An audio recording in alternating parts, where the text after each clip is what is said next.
Jam Yearbook. I'm Matt. And I'm Jim. We're here to visit a different year of music each week and share our opinions on what we've found. Welcome to version 2009. Everybody strap in. This show is going to be a bumpy ride. And don't say I didn't warn you. Ranting is cathartic, right? Yes. People may think less of you when you do it, but it feels good for 5 seconds. All right. Well, this is your 5 seconds tonight, Matt. All right, before we get on the rants, because these are definitely not anything to rant about, we're starting with the deaths. We'll start with Eric Perkiser. He was better known as Lux Interior, founding member and singer of the Cramps. Yeah. Great band. They blended punk and garage and surf sounds.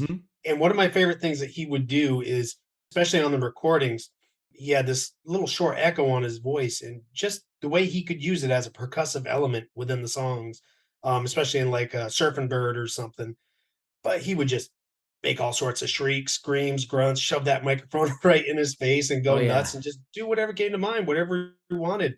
And he didn't care what other people thought because he did what he loved. Yep. And he did it for the band and the fans. Yeah, he was punk and he was an original through and through. Yeah, definitely. Yep. So, yep. And then we had Jim Carroll. Yep. No big eulogy needed, but People Who Died, that's a great song. Yep. By his band. Is still popular throwback today, and his autobiography has a familiar name, The Basketball Diaries. Oh yeah, the Leonardo DiCaprio film as well came from that. Yep. He was a different kind of influence to the music and art world. Yeah, he was. He was definitely another original.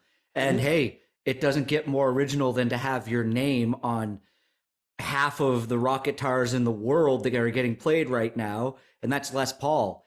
He was 94 years old when he died. He was possibly the most important influence in all of rock and roll, arguably other than songwriting itself. He's the only inductee in both the Rock and Roll Hall of Fame and the National Inventors Hall of Fame. And in his prime, he was a jazz and blues guitarist, and he invented the solid body electric, the guitar that we see all kinds of guys playing today. Jimmy Page, Slash.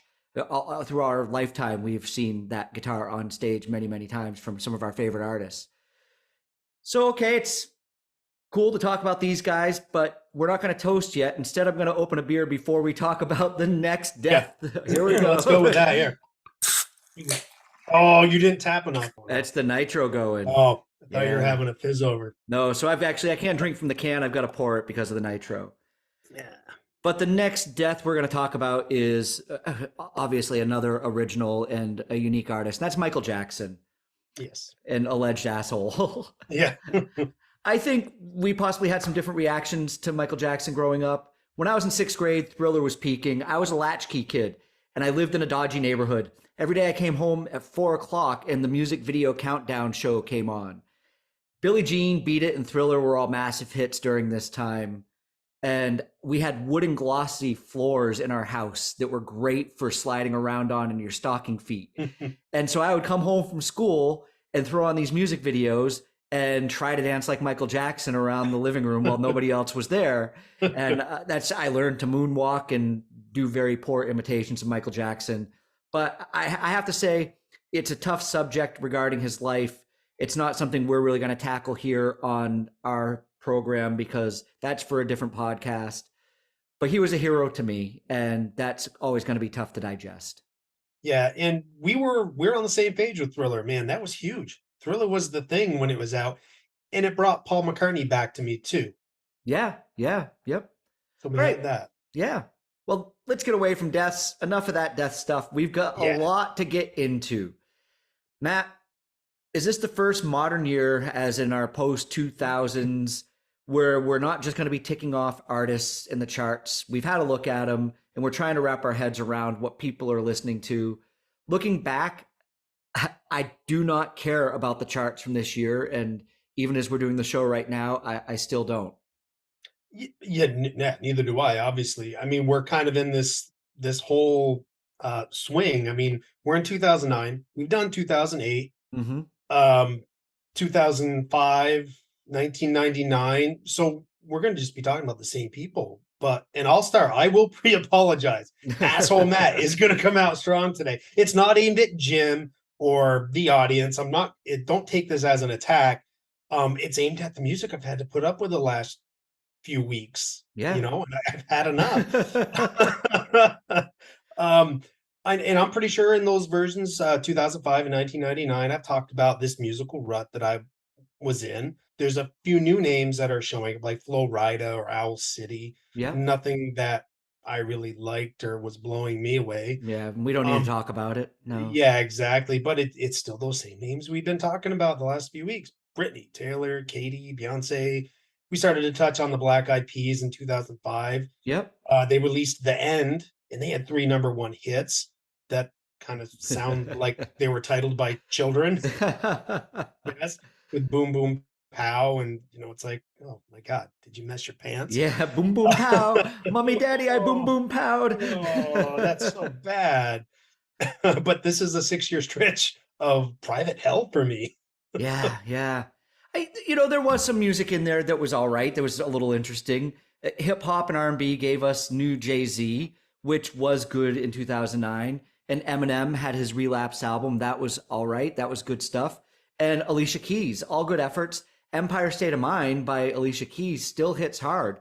To me, being in a different country, when I hear that song on the radio and I'm at work, sometimes it has like that American anthem effect on me where I'm Oh, like, yeah, oh, this makes me miss yeah. home. We haven't talked much about Alicia Keys yet, and she is a major talent. But all of these artists, the ones you just previously mentioned, you're right, they're on repeat year after year. And, from 1999 to 2000 to recent years and even today, are they worthy of this? Is this the results of singles being more important than albums and being released independently to remain relevant? Does it seem like there are probably a group of 5 to 10 people who have been writing and producing every Mhm. single pop song over the You're past 20 you're years? winding me up.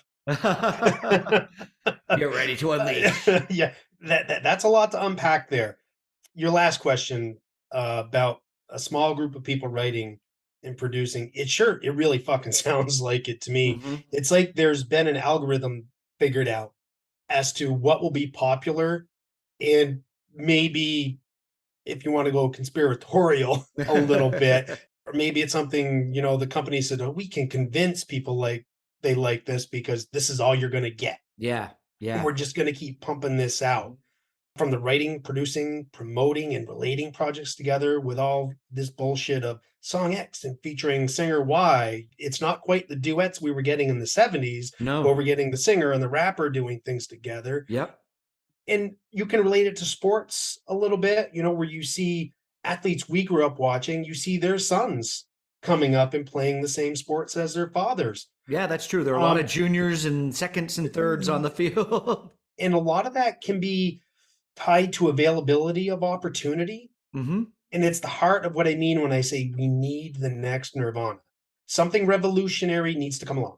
I'm not saying it has to sound like Nirvana. Yeah, It doesn't have to be rock and roll. There's yeah. just something fresh, new has to come out and shake the world. Yeah, exactly. Nirvana were supposedly the next Beatles when they emerged, and they definitely shifted the entire music industry. We experienced that. I remember playing Smells Like Teen Spirit in the living room stereo when I came home from college on the weekend, and my mother came in the room straight away. I thought she was going to be angry at me because at the time, Nirvana was the hardest music that had become popular. Mm, And I thought I was going to get told to turn it down, but she was more interested in finding out what it was. And she commented that it had a good new sound. She liked the beat to it. oh, And, wow. she was a Beatles loving teenager in the 60s. So this did cement to me at the time that there was something special with Nirvana. Oh, cool. I just worry that for this whole thing with new music, I've gone so far or I've gotten too old that I won't be able to recognize it or embrace it when it Yeah. comes along. Well, once we get past 2009, I'll say just look for it again. And less side eye to the friends with good taste in music who are Yeah. recommending stuff to you. And you don't have to be a cynic. We all have our own tastes. Some friends will give you a wrong turn, but unfortunately, I don't think you or I are the two guys that are going to listen to magazine reviews anymore. We just think that's kind of pushy promotion now. Mhm. So I'll save it for future shows, but I think I touched on it a bit in 2021 that I think we've seen something special between 2019 and now taking place, and it could be done. Sometimes this only lasts Yeah. for a span of a few years, Mhm. but I think this generation today the 18 to 23-year-olds that are listening to music have a much better selection, in my opinion, than what was offered since the 1990s and definitely in the aughts, the 2000s. Yeah, and I think, and I could be biased because they're my kids, but I listen to what my kids do, and I'm like, okay, these aren't people I typically hear talked about over and over. Mm-hmm, mm-hmm. There definitely is a fresher new crop coming through. But you can't deny that that homogenized pop sound is still out there. It's ever present and Mm. it's getting a bigger push all the time. And you asked if they were worthy. That's tricky because I don't begrudge people their opportunity. Mm-hmm. But since 1998, just kind of do a little bit of comparison. You have the Dropkick Murphys. They've put out 11 albums. Mariah Carey since 99 has 13 minus her 2 Christmas albums. Do Dropkick Murphys get a huge push when they get a record out? No. No. They tore their asses off and built Yeah. a reputation. Mm-hmm.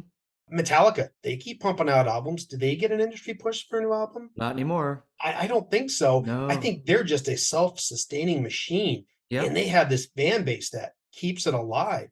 They still sell out concerts, release platinum albums because it's fucking Metallica. Yeah, people are gonna buy them and go see them. Do Coca-Cola, do they really need commercials? Will people No. think Coke doesn't exist anymore because they don't see a commercial for it? No, no. No, but here we are 23 years after 1999. We're still talking about the same pop stars. I don't even give things a fair chance now because I'm just tired of that machine. Mm-hmm. Jay-Z said it best. I'm not a businessman. I'm a business man. That sums up my feelings on pop stars. Why don't you tell us how you really feel then, Matt? But no, I didn't yell at least. no. But I agree. I agree with everything you're saying so far, even if I do tend to gravitate to pop more than you. Hmm.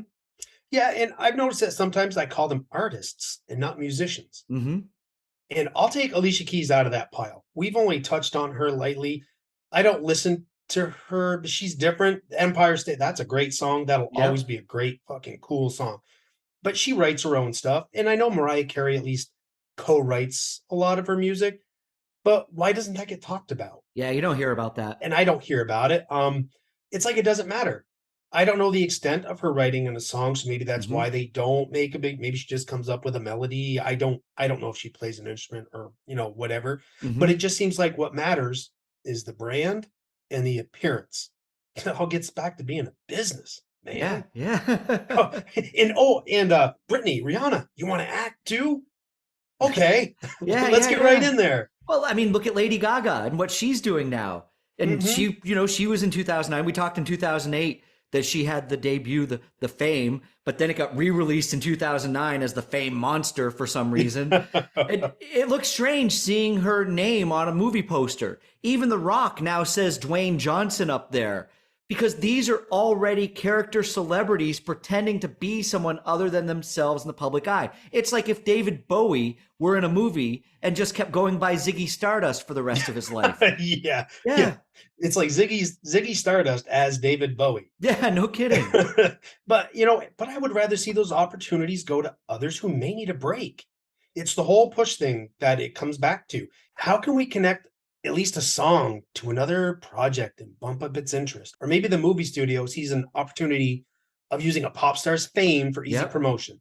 I Yep. don't know the corporate structure either. They can all be under one big umbrella so they can take advantage of probably what they would call synergy. Yeah. Yeah. Because as you've already said, and Jay-Z says, it's a business, man. Right? And that business is piling the same crap on us over and over again until it stops selling. You talked about movies. Look at the reboots of reboots that's Oh, happening. yeah. And it's And if never it's not a ending. reboot, it's a sequel. Yeah. Or everything's got to be part of a trilogy. Nothing is original anymore. Nothing. But the thing is, there's only so much room. It feels like pop music is literally 10 tons of shit being forced into a bag that can only handle 5. What did we have? Just us growing up.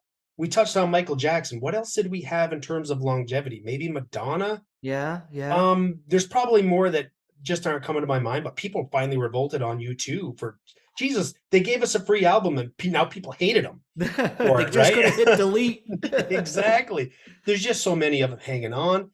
they just keep putting out meaningless shit from my standpoint. Mhm. Music Mhm. is art, and to me, pop now is finger painted. Yeah. At least by this 2009, because this is where my frame of reference is coming in 2009 Mhm. from having to go back the last few weeks. If people like it, that's fine. I'm sorry to put it down and rant about it. Listen to what makes you happy because that's what it's all about. And I can picture the faces of people when I bring something unknown to the show, like 2005 Art Brut. Who the fuck is that? Yeah, that's what I thought when I heard the name. But it's because a long time ago I got sick of the same shit on repeat, just as Mhm. you were just saying. How much party music do we need? How many bands need to sound like Weezer or Blink 182? All of them Turns according out, to yeah.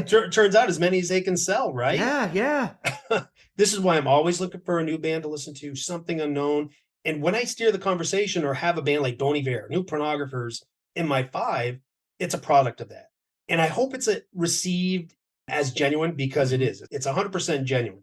I get tired of listening to the same old, even the stuff that I like. It's like, all right, I need to give you a rest. Let's bring in something new.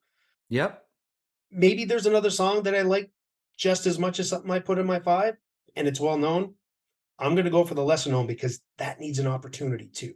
Yeah. Not that we have a huge platform, but they just need an opportunity. And yeah, I understand that part of the game to succeed in the music industry, you have to sell yourself. Mhm. That's literally what you're doing. You're selling yourself. Yep. But I'll stop. I'll tap out. I have just had to listen, read, and talk, write too much about pop. Yeah, yeah. It's been overwhelming. I'm going to move us on just a little bit here, and I'm going to say, do you remember I told you about this 54-hour long playlist on Spotify Yeah. that I'd made? So Yep. I admit I've been digging around pop charts a little too much when we've been doing the show, and I often will just go to Spotify and put in 2005 and go to the Oh charts yeah, and I do look. that too. Yeah. Or and I do look at the wiki page, but I think sometimes I'm missing stuff or my brain's Hmm. not clicking and I'm not remembering what that is. Yeah, you got to go to multiple sources. Yeah, so what I've started doing is this 54-hour long playlist is where I am going to go and start looking for my music first. Because I curated this a few years back and I add songs to it from time to time still if I find stuff that I like. But I've been choosing too much off of these pop charts and I've already got this there ready to pick from because these were the songs. But here's the other part, Matt, and this is where I think I agree with you on what's going on in the 2000s. I can't argue with your rant. I'm not here to correct you. I'm not going to tell you to get down off the soapbox. I probably don't have more than 10 songs from 2002 to 2009. It's a 7-year gap. And I Mm. know I'm primarily a rock guy. And if you're listening and you like it, I'm not going to knock it because I can understand some of the personal tastes can be different. And it could just be a generational difference as well. But I was never able to embrace the pop punk or new metal that came up in the 2000s. But interestingly enough, I have a lot of music from the past decade. That could be influenced by being over here in the UK. But I think here in the UK, it's still more important to have a number one album than a number one song. And that might be in their favor here because I think that improves the quality of music. Oh, I agree. I think if you have a number, well, it can, Yeah. right? That's a tricky conversation, Hmm. right? Because I've I've paid more attention to the songs that I've been putting in my five and the bands that I've been talking about and the bands that in these like 2008 to 2015 range. It is a lot of UK bands that I'm listening to because I'm probably finding 75% of it from the UK. It's Scottish But bands. Look at you. oh my god, yeah, I know. It's amazing how they just end up being Scottish sometimes. Hmm. But a number one album can have nothing that I want to listen to. Yeah. If you're talking number one on the charts, Yep. right? Yep. Singles get the push that drive an album, I think. Probably you're not going to see, the reverse of that Hmm. going. I've tried to point out a few times in our notes, but I just don't know if I'm getting the right year to have that conversation, or maybe it's just always there, right? Hmm. And is this strictly a pop thing? Singles versus albums? I think it is. Maybe, well, not necessarily pop, but charting songs. Yeah. right? That's where your top albums are going to come along until, unless, you're talking about the best of Journey, that's always going to be there. How many people buy an album for just one song and only listen to that one song? Not, Probably not not, today. no, Not not today anymore. with Yeah. streaming. And there you go. Streaming. Do album sales even matter anymore? And maybe because of streaming, it's easier for an already established act to find success. Well, yeah, because they're going to get a front page on the streaming service. Exactly. If it was more singles driven, wouldn't that be a step back to how things were in the 50s?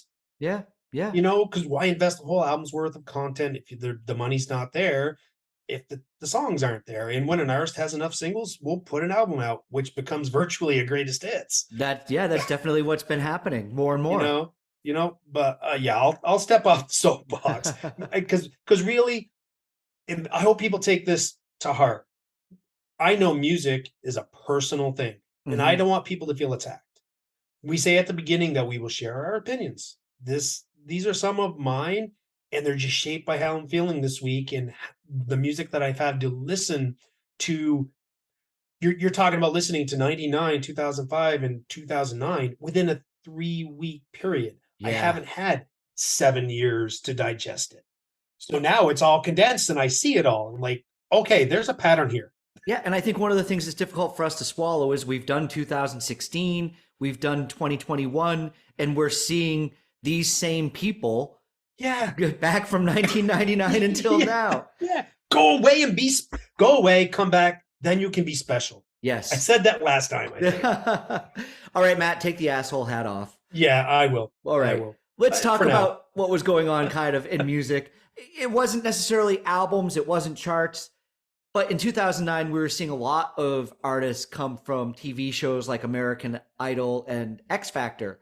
Someone like Susan Boyle. Oh my God, she was unleashed unto the world. And I mean that in a good way, because this is a really great story with her. It is a great story. She got on that stage, and I can see this in my head. It was one of those moments where you could tell all of the judges were just waiting to laugh at her. Oh, yeah. That's what they like to do. And Hmm. and when that voice came out of her, they were all amazed. And then all of a sudden, you're crying because somebody who's not beautiful can sing. What the fuck is wrong with that? Yeah, exactly. Yeah. And the other thing that's really cool about Susan Boyle, I'll just bring up in the show quickly, is that she still lives in the same house that she lived in, a council estate house here in the UK. She's not changed. I'm sure she fixed it up and it's much nicer inside now. She probably got some nice furniture and things in life that she likes, but she didn't let this change her. So I always thought that was cool. Yeah, it's nothing wrong with having your head screwed on right. No, not at all. And somebody else that I think is interesting that came out of this was Adam Lambert. Adam Lambert was on American Idol and he came in second. I don't even remember the name of the person he lost to, but he became the lead singer of Queen. How is that not winning at everything in life as a That singer? Yeah, that is. And I remember whenever I would go online and you just stumble upon like Yahoo or something, you'd see something about Adam Lambert, American Life. It's like, no, no, thank you. But then when he started singing for Queen, I'm like, well, let me pay attention here because they're not just going to bring any schmuck in. No, they haven't. And he does a great job and people Oh, he really love him does. over here. Yeah, they Yeah, he really. does a great job with Queen. Yep, yep. In fact, in this year, Daughtry, Kelly Clarkson, Carrie Underwood, Alexandra Burke, who was from the X Factor here in the UK, they all had stuff out on the radio. If the album was this year or the year before, it was really saturating the airwaves. So let's take a moment and we can discuss this reality TV vocalist competition phenom. Okay, we can do that. But have we just swapped the Disney machine for Yeah, this? probably. Just when you thought the rant was over, you pull me back in. Geez, it's all a business, man. Uh, I'll admit to getting caught up in a couple seasons of Idol, Hmm. but then I started really paying attention to some of the mean-spirited comments from the judges. And one sticks out in my mind was Simon looking at this kid and telling him he looked like a bush baby. That's nuts. That's not necessary at No. all. Not just to happen in the first place, but what is the purpose of airing it on TV? We all know the answer to that. We don't even have to say it.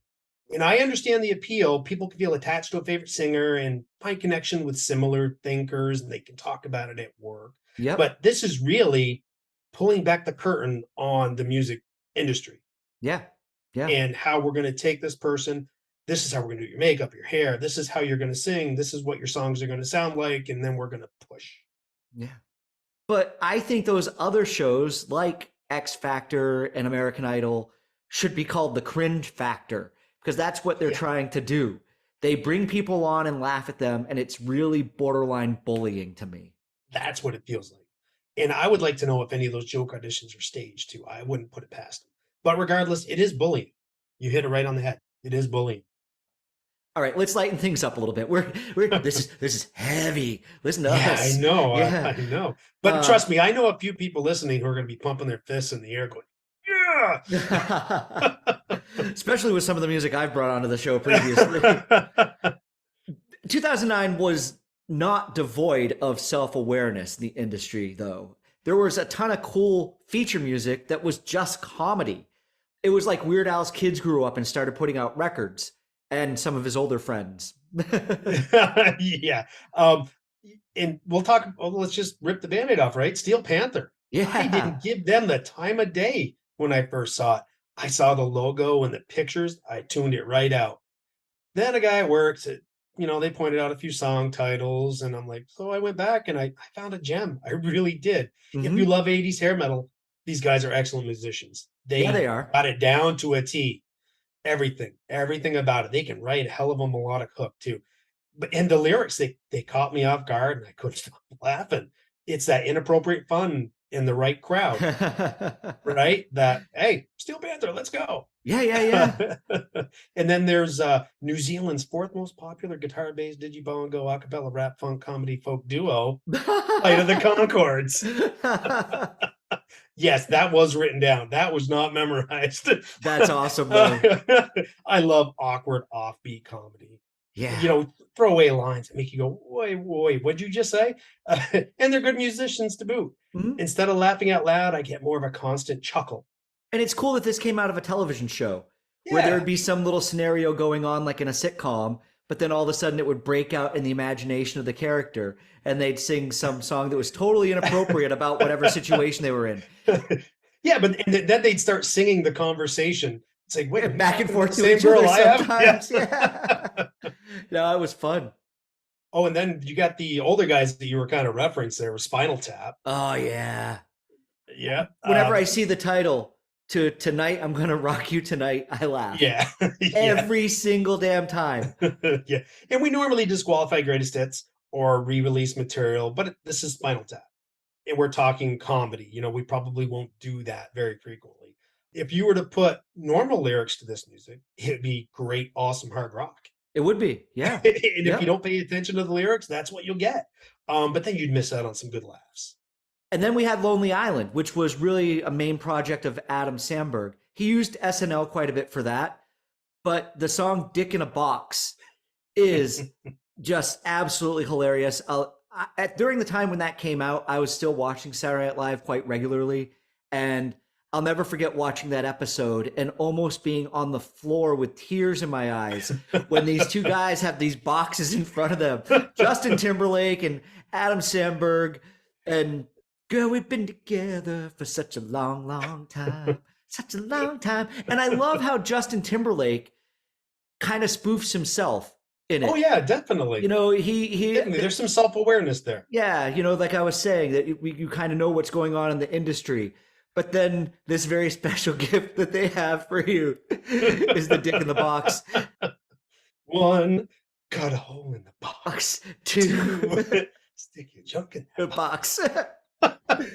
Oh.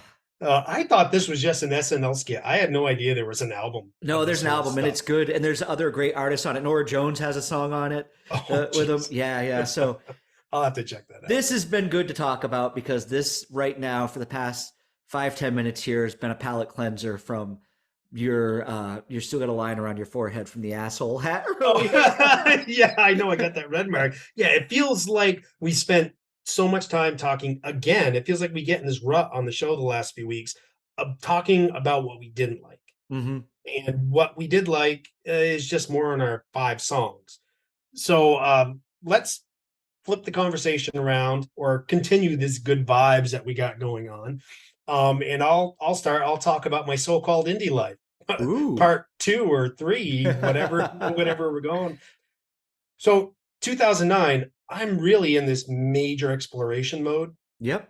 I was listening to multiple podcasts, going on rabbit holes for bands that I was hearing on those and YouTube and friends that I was getting stuff from. And I came away with some albums I still listen to today. So 2009 wasn't a wasteland for me. Good. Justin Vernon released a Bon Iver EP, Blood Bank, and an album with another group, Volcano Choir, that he does. It's similar to Bon Iver, but it's under a different title. And on the former, there was a song called Woods that was later sampled by Kanye West on his song Lost in the Woods. Okay. Um, and that was the start of their working relationship. It hasn't endured, but we had that from them. One of the more interesting things I learned about listening to all of this indie music this week and kind of prepping was how much of it I would notice in the background on TV shows or commercials, Yeah, it gets a uh, lot of airplay. but subtle Yeah. songs that you go, wait, what is this? But you kind of forget about it, Mm-hmm. right? And I'll get more into it in my 5, but really indie, it's just like every other genre. It's got its highs, its lows. It's rock bands like the 1990s, another Scottish band, the Maccabees or Spoon. It's Mm-hmm. got its poppier side with Freelance Whales and Phoenix, softer side with the A.A. Bondi and Bon Iver, and odd stuff like Art Brut that I brought in last week, or Pierre Yeah. Bourne and John and Jim Noir. Yeah. Besides Bon Iver, there are others that achieve success like the Avett Brothers. Yep. In 2009, they put out their 6th album, I and Love and You, which was a much more polished album from them from all their previous efforts, probably thanks to Rick Rubin. But as successful as that album was, it's not a platinum selling album. Mm-hmm. But that's me knowing it and loving it and thinking it's successful, but I know it was. But you can't compare it to Taylor Swift's diamond selling album from this year. Yep.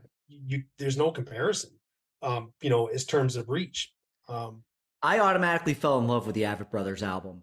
It was great from the first time I listened to it, and I had forgotten about it. So thank you for reminding me of it this week because it is a gem.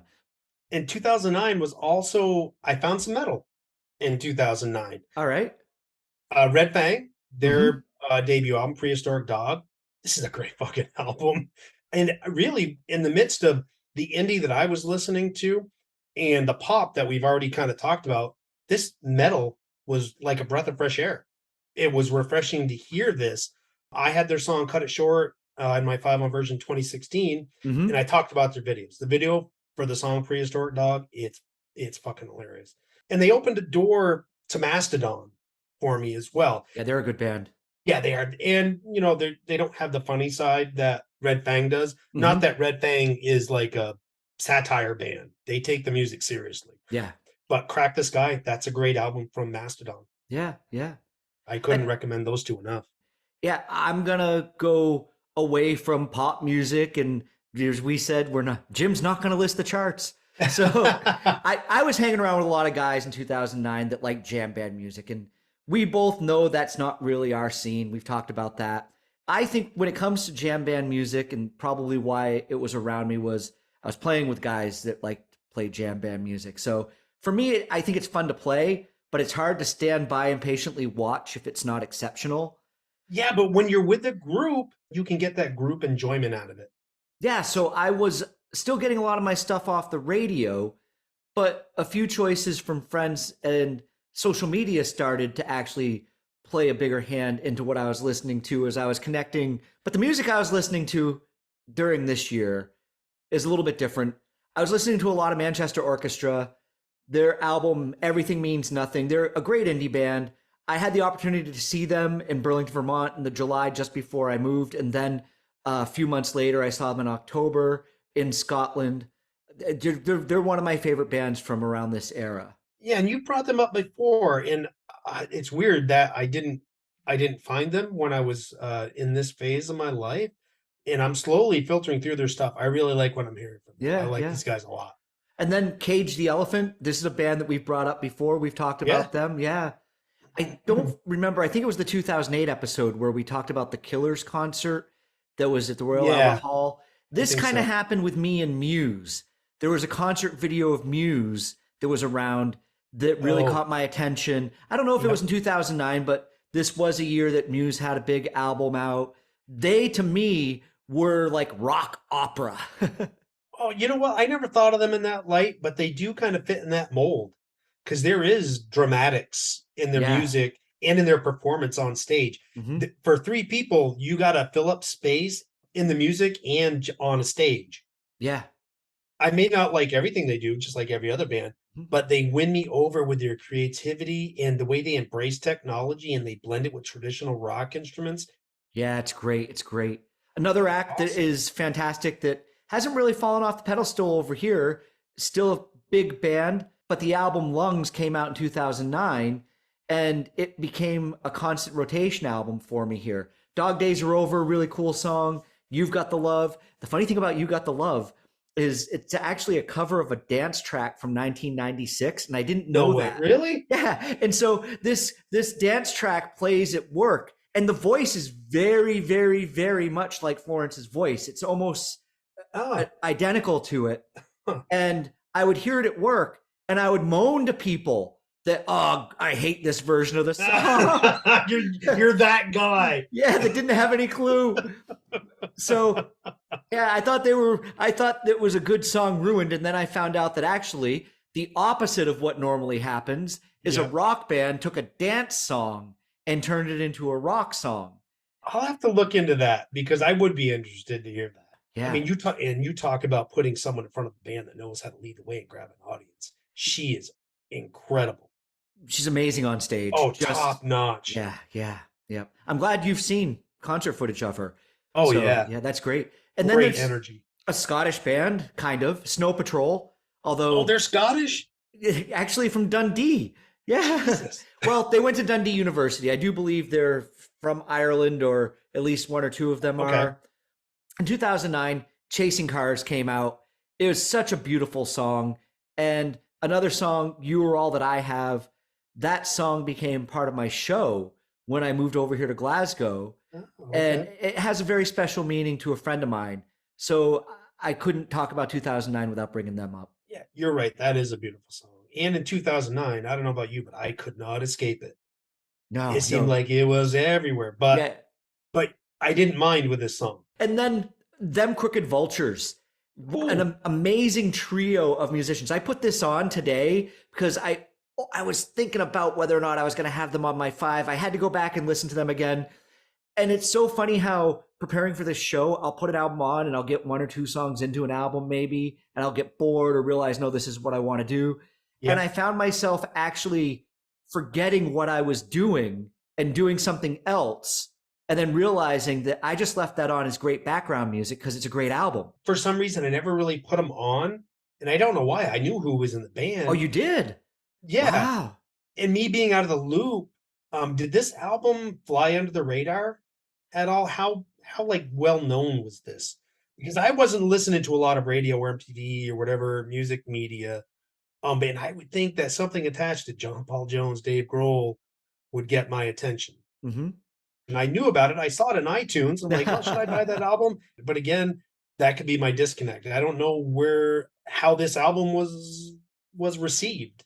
Another album that came out, talk about aging like fine wine, because they haven't always aged like fine wine, is Pearl Jam. Backspacer came out. And that was probably the first album of theirs that I'd bought since Yield. The Fixer was a cool, simple rock song on the album, but the song Just Breathe is a timeless classic to me. It's really Mm, an incredible song about loss and written for moments in life when you need a song with that type of title. you're right. That this is an incredible song. And if you've experienced loss, like most people Mm-hmm. have, Mm-hmm. uh, listen to this song while you're thinking about that loss. It'll hit hard. It'll make you do what you need to do. It'll make you feel it, acknowledge it, and express it. Yeah. And then somebody I brought onto the show who probably nobody has ever heard of, but I had the opportunity because it was a case of social media. And hey, Jim, check this guy out from one of my buddies, Yep. Kevin Devine. He's an indie artist and he's a good friend with Manchester Orchestra. He's done some albums with the lead singer of Manchester Orchestra. He's toured with them. I almost prefer him to Manchester Orchestra. His stuff is great.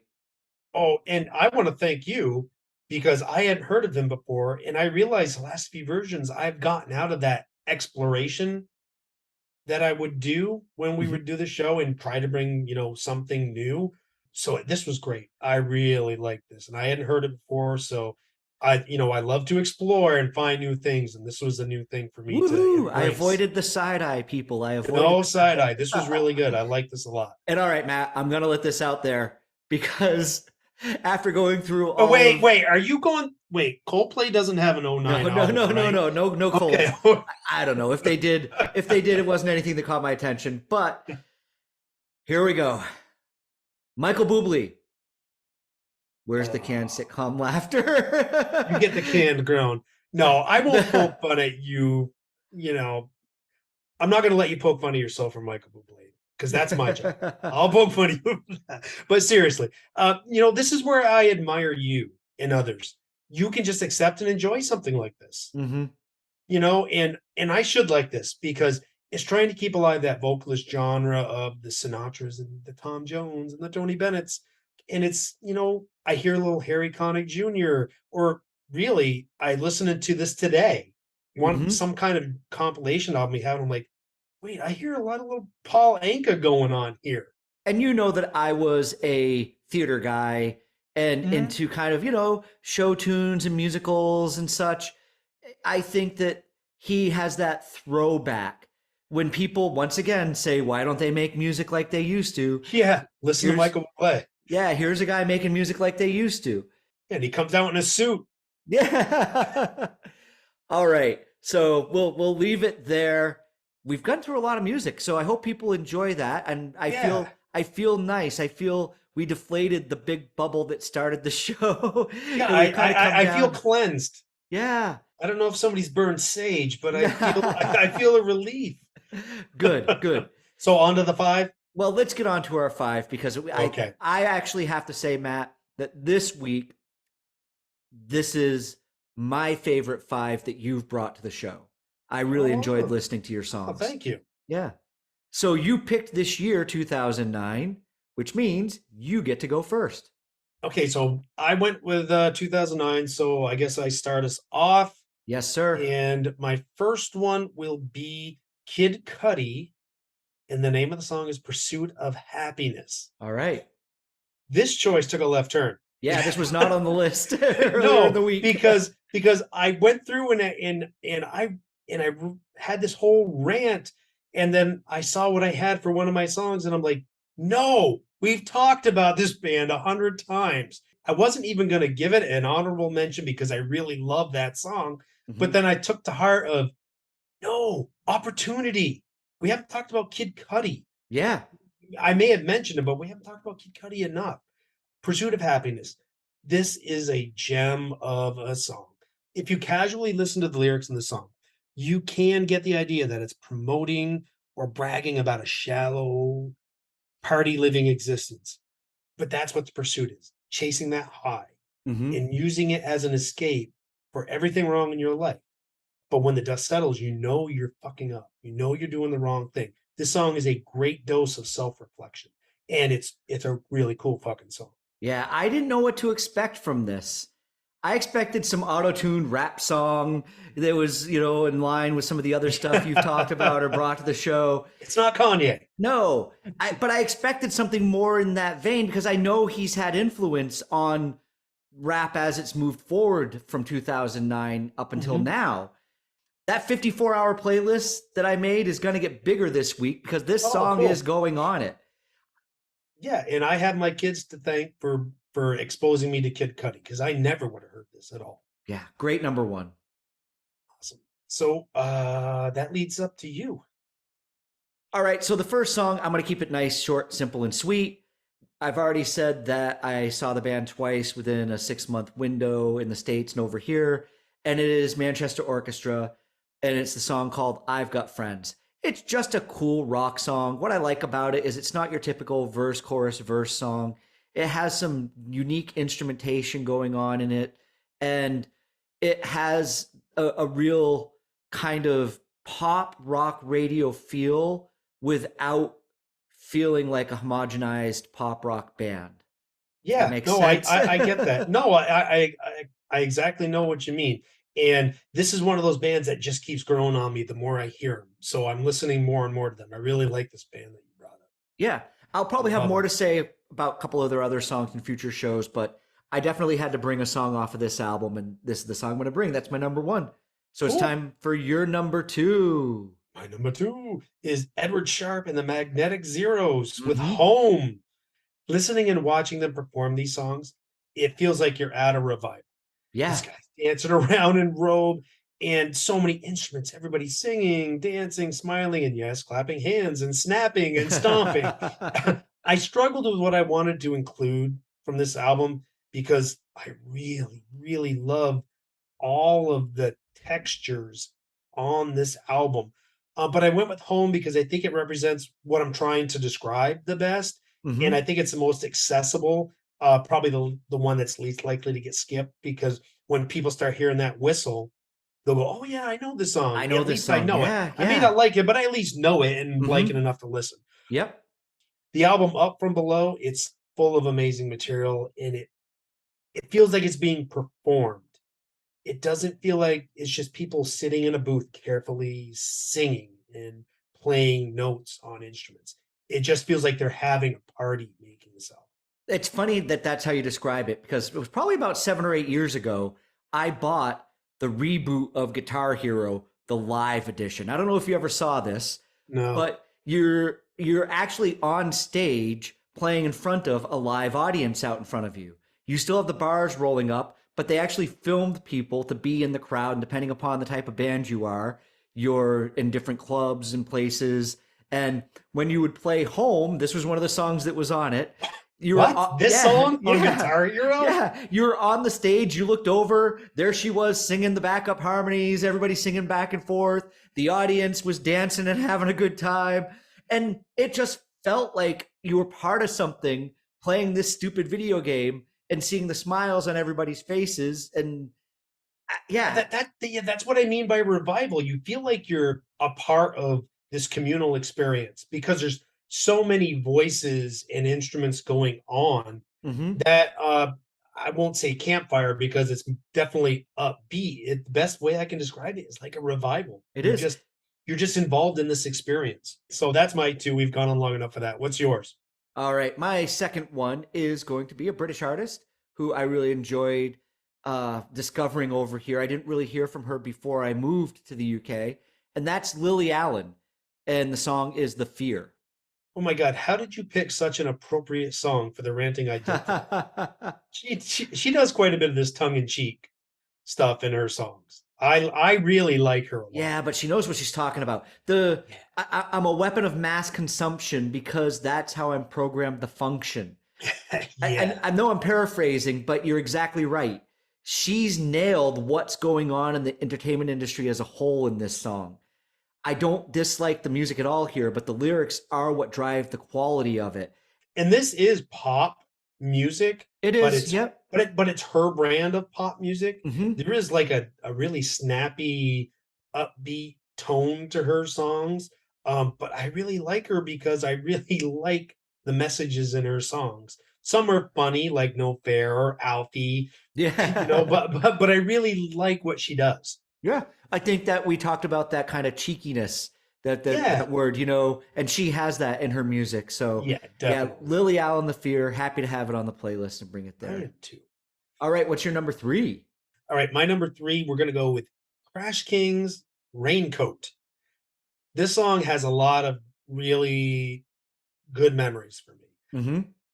2009, I would, get in the van and yes, minivan people. We had those.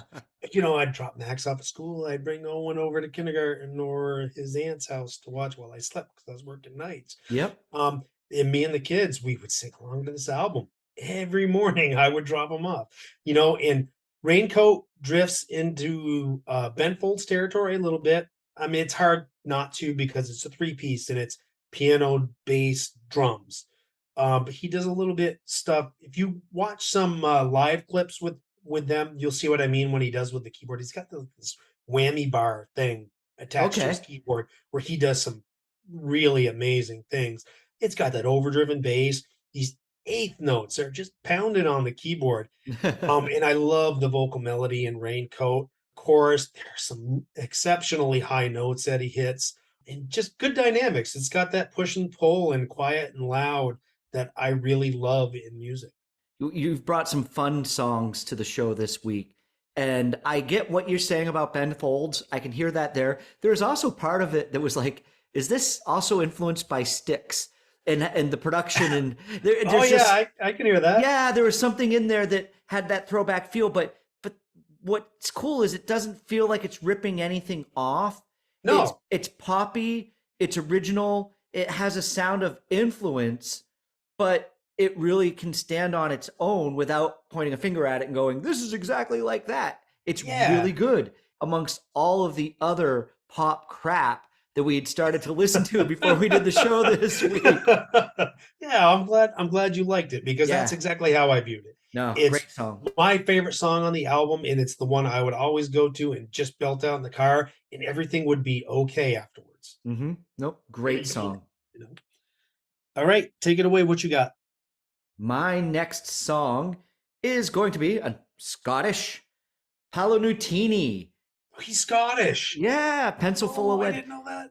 Yeah, he's actually Glaswegian. I've spent some time drinking in a pub in Glasgow he likes to frequent. He is so freaking talented and down to earth. He's just returned and put an album out after taking 8 years off to go backpacking. Uh, This, I love this guy already. yeah, the first time I heard this song, it was unreal how much I thought it sounded like modern big band. When it comes on the playlist, I'll never skip it. Oh, I don't blame you at all. This is great. And I think you've talked about him before, and I remember listening to him. And when it came on again this week, as I'm checking the song, I'm like, oh yeah, it's the guy that always sounds like Louis Prima, Yeah, isn't that something else? but not Louis Prima. And you're Yeah, right.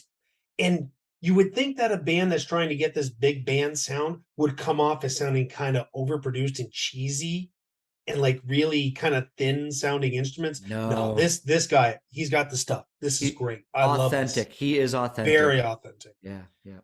So there we go. My number three. It's time for your number four. What do you So got? my number four will be local natives Mm-hmm. with Who Knows Who Cares. One of the things I really liked about this album, Gorilla Manor, and you'll notice that in all of these songs, minus the Kid Cudi, because I don't know all of them on that album. I'm an album guy, and I'm Yeah, gonna choose something from an album that I love. And Gorilla Manor, this was a really big album for me. Um, and one of the big things I loved was the atypical drumming on it. yeah. They don't just treat it as a timekeeping device. There's a lot of rim shots and it's hitting the sides of drums for Mm-hmm. a different tone, a different sound. It adds depth and character to the songs. And it's loaded with top-notch harmonies. In a world, as the preview guy would say, in a world of auto-tune, I'm very appreciative of singing like this, or bands like Fleet Foxes. And when we release this version, I'll put a clip on for this live version they did. Who knows? Who cares? I have to say the title again to hopefully people go and check the song out. Yeah, they should. It's different than the album version. It's stripped down, but the singing is there, and it's so awesome. They chose a great location to do it. I don't know. It's like some kind of shopping center or something, but the acoustics of the brick, Yeah, they sounds great. it just adds. It's a natural echo, Yeah, it's and it fantastic. makes it so beautiful. I gotta say, Matt, thank you very much for linking the video to the notes originally. I went and watched it. I enjoyed it. I love this song. Of everything that you've brought to the show that was unknown to me, this is my favorite. I know I give you a lot of crap for bringing unknown music to the show, That's but my job. it's really special to hear something like this. And yeah, post this. I really hope the audience goes and listens to it. Yeah. Well, thank you. That your opinion does mean a lot to me, and not just because we're agreeing on this song. Okay, so we're up to your number four. I just said that I was really moved by the local native song. I think you've inspired me to rethink how I'm going to approach my five in the future. For some reason, and we know I'm a pop guy, I keep missing the songs I listen to in a more intimate setting, and I'm always listing songs that I'm cruising down the road to on the pop radio. So I'm going to have to be honest here and make an effort and pick the more intimate stuff and open up a bit more about myself to the audience. And I'm going to have to go with the song Party in the USA by Miley Cyrus. You didn't want Candle After for this? Look, I'm not a massive Miley Cyrus fan, but this song to me is one of the best pop songs of the past 20 years.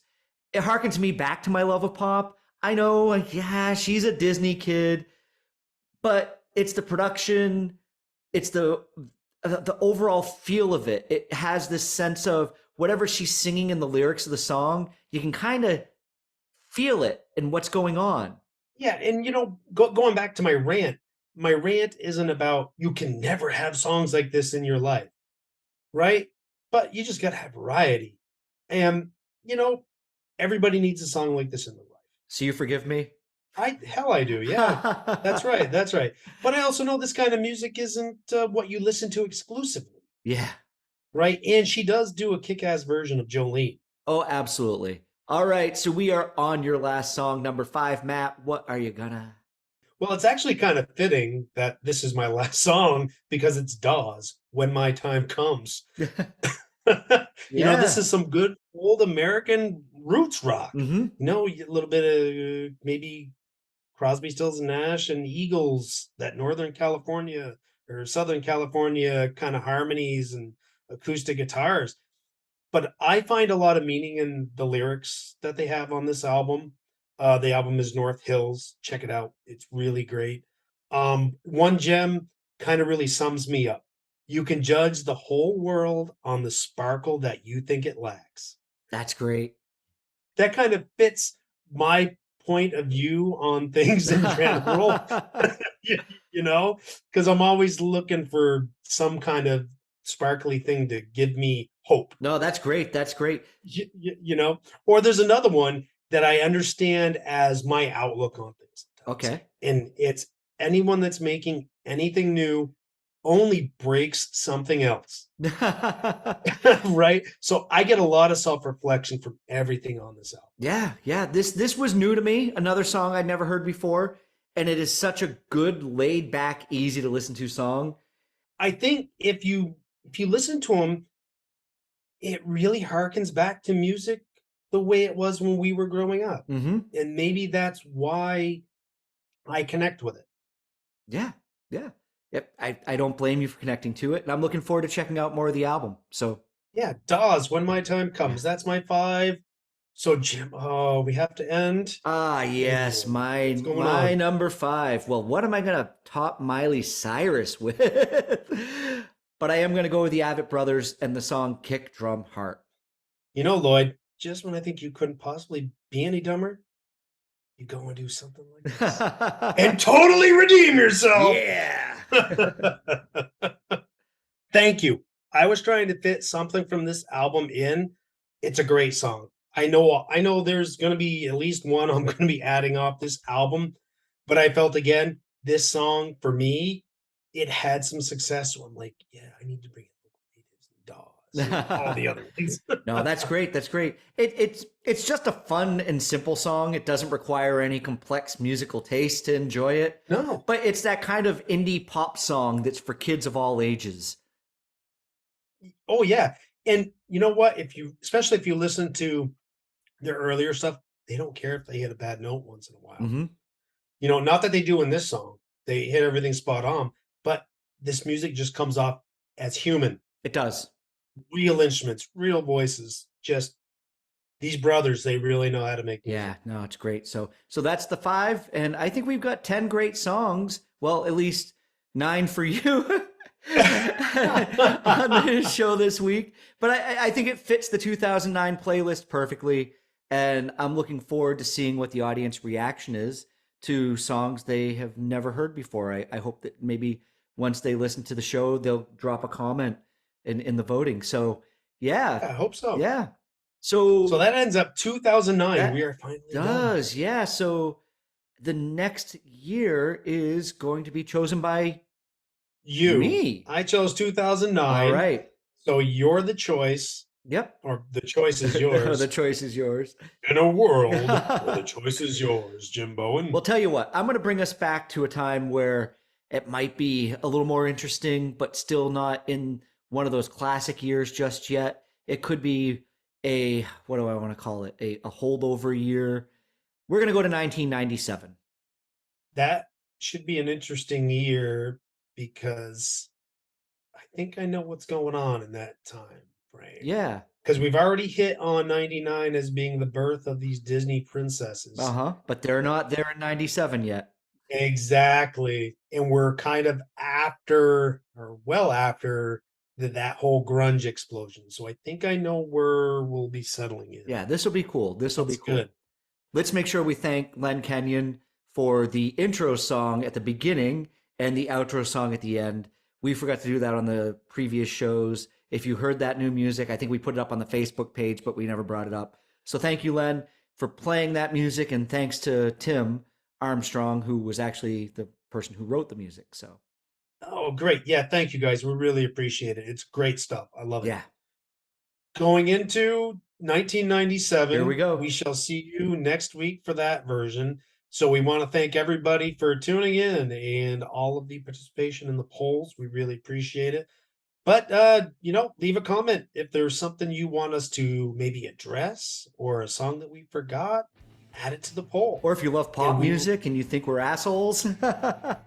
Or just that I'm an asshole. Hey, I'm used to it. I'll take the slings and the arrows. Bring it on. But before you do, listen to local neighbors. Figure out where I'm coming from. Yeah, I agree. No, that pop is just not nice. So we will say goodbye from the Jam Yearbook. Goodbye from the Jam 2009. Yearbook. We will see you next week. Peace, love, and podcast. Doo-doo-doo.